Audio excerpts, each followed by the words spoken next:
NFL, Eagles visiting the Texans. Give me my football guys. Ninko, Sacho, first quarter, 4 minutes to go. Jalen Hurts and his big tight end. Big tight end Dallas Goedert, 8 catches, 100 yards on the game. That's his highest output of the entire season. Down near the goal line where he gives it to Miles Sanders. Direct run, straight up the middle, touchdown. Eagles tied up at 7 apiece. They've given up the early score. Second quarter, Eagles, 3rd and goal from the 4. This time, it's Kenneth Gainwell. Kenneth Gainwell, their run game was working well, especially, yes, early, but specifically in the 3rd quarter, they really turned it on. Eagles run the ball as well as any team in the National Football League. They take the 14-7 lead. Now, here come the Texans. Dameon Pierce piercing the defense. Pierce running hard, physical. We know the Eagles have a great defense. Got to step up Thursday Night Football, and they're able to run the ball well on the Texans. And in the final minute here, Davis Mills rolling Sacho. Chris Moore, they originally called this incomplete. It was a touchdown. Chris Moore caught the ball, had one knee down. The ball came out late, but there was clear possession. This call would be overturned and called a touchdown. And so it's a tie game at 14 at the half. Maybe the Eagles overlooking their competition. It's a Thursday night, but they still have C.J. Gardner-Johnson on the defense. Yes, and that's why you went and got him from the Saints. That's his 5th interception of the season. That's the most of his entire career. We're just halfway through this season. And 2 plays after the interception, they're at the 17, and it's A.J. Brown. A.J. Brown, this combination, they're going to do this for a long time to come. No more verbal fumbles on my end. 4th quarter, they wouldn't fumble it either. Eagles 2nd and goal at the 4. This time, it's Goddard again. What a night he had, Sacho. He did. And notice that patience that he gets across the line. No one's covering him. Touchdown. Easy money. Hurts, 21 of 27, 243 yards and 2 touchdowns. His team is 8-0. How about that, Jalen? I mean, I've been 8-0 before and lost the national championship, you know what I'm saying? So, yeah, just take it day by day, you know what I'm saying? Take it day by day. We haven't accomplished anything yet, you know, and it's just it's a day-by-day thing of us controlling the things we can, playing to our standard, and trying to grow every day. I think that's truly what it's about. So the Eagles get themselves a mini bye, and according to our analytics, they are favored in all but one of their remaining games, which is when they go visit the Cowboys on Christmas Eve. Philadelphia actually has the easiest remaining strength of schedule among all 32 teams in the National Football League. So let's bring it out and talk it here with Brooke Pryor in our studio. And RC, I'm going to start with you. This sort of ascended into a great debate on this program yesterday. Ryan Clark, should the Eagles be thinking about trying to go perfect? Should a perfect season be a priority for the Philadelphia Eagles? Absolutely not. A perfect season doesn't win you a championship. And you heard Jalen Hurts, someone who was speaking about a college experience and comparing it to his team right now. You heard what he said. I've been undefeated before. I've been 8-0 before. And I've lost the national championship. We remember champions. Yes, we do speak on that 2007 New England Patriots team fondly.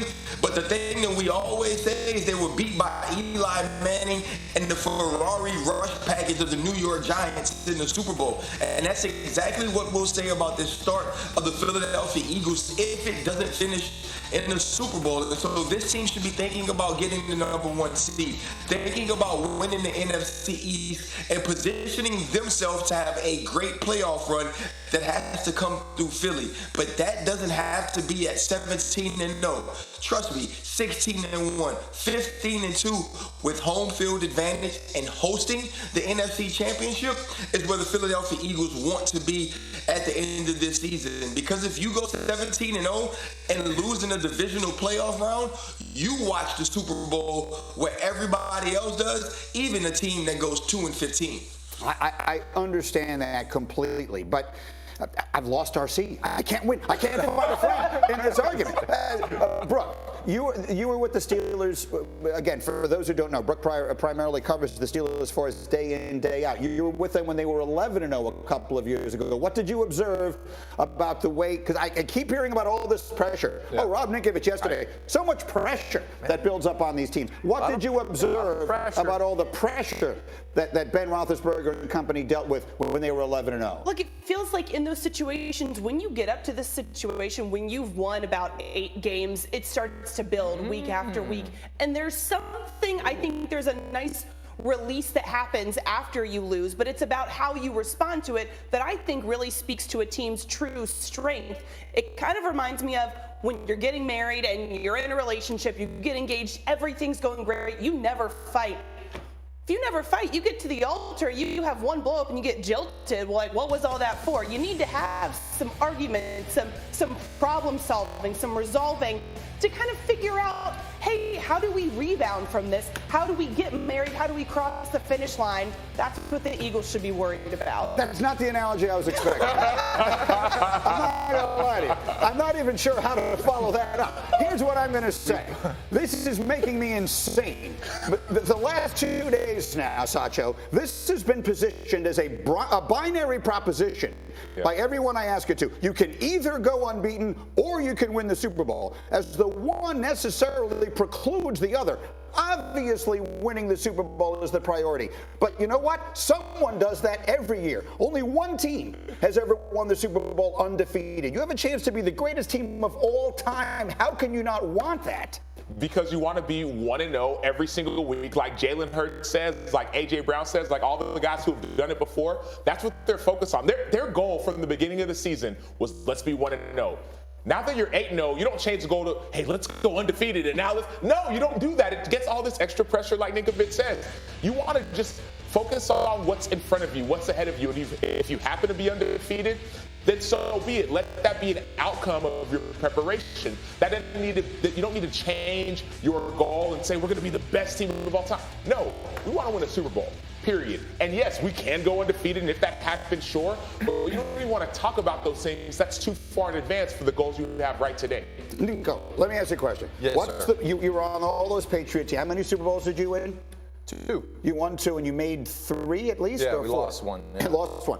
What was the best of the teams that you were on? Probably the 14, 2014. And what was your record that year? I think we lost 3 games that year. Okay, so whatever you were, 13-3. Yeah. How much pressure did you feel with each playoff game and going into the Super Bowl? How badly did you want to win that? Well, every single playoff game, there's a ton of pressure because so you know what difference could it possibly make if you had been 16-0? Because the whole everything is based on this undefeated season. But we keep talking. See, I'm going to give you the final word, and I'm going to frame it this way. Okay, I'm going to try and put this in your wheelhouse because I know you really well. Bruschi told me, Teddy Bruschi, sitting here, told me that year when they were, I think it was with 2 weeks left in the season, that the leaders on that team, he and Tom Brady and a few other guys, went into Bill Belichick's office and said, let's just make sure we're all on the same page. Don't take us out. We want to go for it. We want to win. If you had ever been in that situation, would you and Troy and anybody else who were the leaders gone into Mike Tomlin's office? What would you have said you wanted to do? Greeny, we're trying to. We're talking about 2 different things.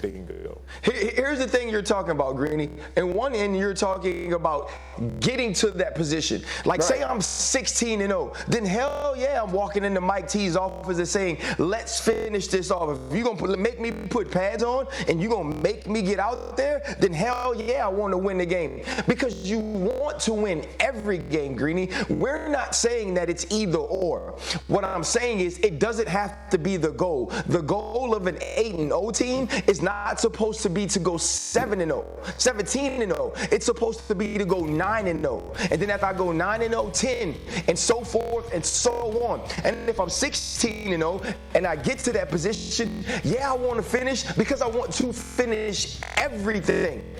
And then you put that aside and then you try to go win playoff games. But to make that your goal, to make it a talking point, for that to be something that you're aiming for, I think that's wrong. And here's why it's wrong. Because if that's your goal, and if that's your main thing, and that's what you're aiming for, when you get that one loss, then what now?